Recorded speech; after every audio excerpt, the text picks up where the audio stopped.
boye Tshisekedi a trahir serment oyo à lobaki oya constitution article 74 de Tolobaka a trahir yango aza susu na tina taba activité mingi mikolo ezokoya mais oya kafu ya makasi ekozala le 8 juillet na Congo mobimba kaka na Kinshasa te na ba province nyonso le 8 juillet tokosala marche tokosukisa na palais de la nation on a kosenga monsieur Tshisekedi a démissionné a trahir seulement ya liboso ya mibale alingi kokabola mboka na biso apesa este ya mboka na biso na ba Rwandais oyo tozobenga na français balkanisation ya misato akoti na rébellion contre constitution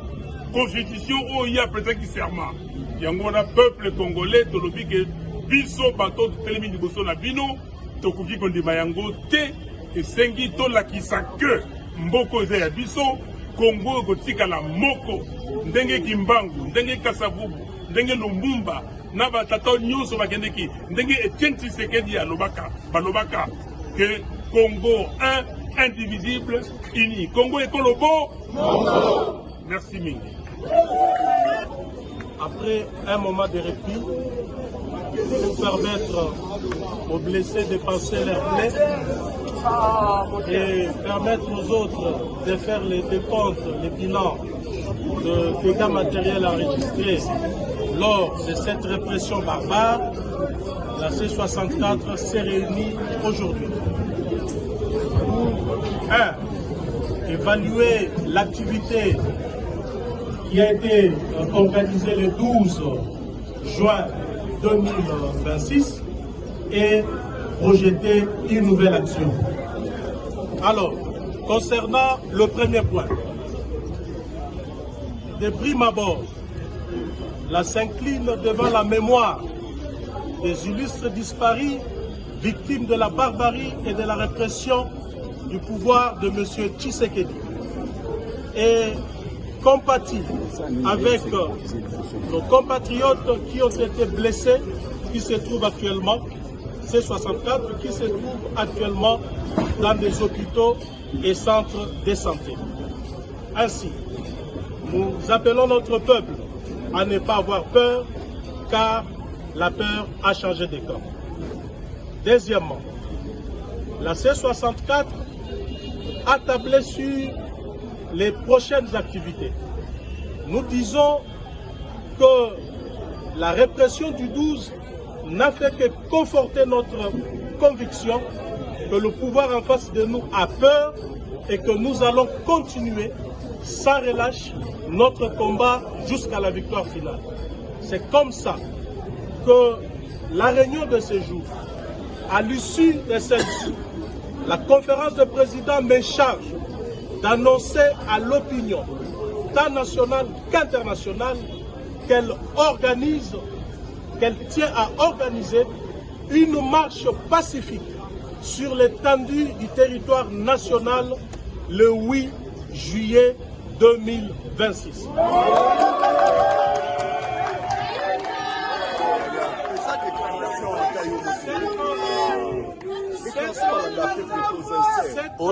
Aura pour itinéraire, pour, je dirais, point de chute finale, le palais de la nation.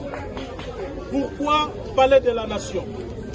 Parce que nous estimons que Tshisekedi a trahi son serment.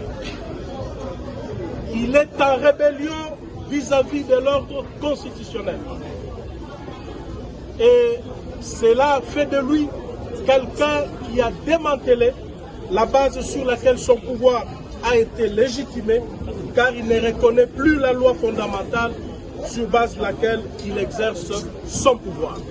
Et nous estimons qu'au nombre de tous ces griefs, que Tshisekedi est indigne de porter la veste du président de la République. Et notre peuple, désormais, ne devra plus reconnaître Tshisekedi comme président de la République, Et ce jour-là, le 8, tous ensemble, nous allons marcher jusqu'au Palais de la Nation pour lui démontrer notre désaveu total et exiger qu'il puisse démissionner de sa fonction de président de la République.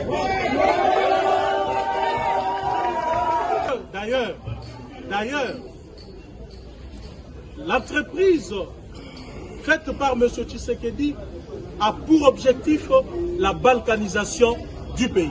On ne peut pas comprendre qu'il engage le pays sur la voie du référendum pour obtenir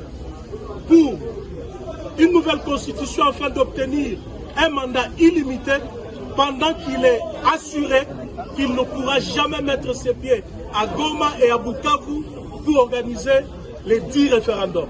Ce qui sous-entend que Tshisekedi est dans un plan de laisser la partie est occupée par le M23 au Rwanda, et cela fait partie de la stratégie entre lui et Paul Kagame.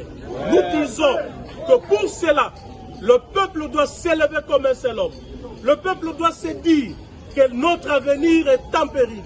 Notre démocratie vacille et le pays risque de disparaître si vous ne vous levez pas, si vous n'abandonnez pas la peur, si vous ne vous dites pas que c'est Tshisekedi le problème et c'est lui qui doit partir pour nous laisser notre pays entier comme il avait obtenu en 2019.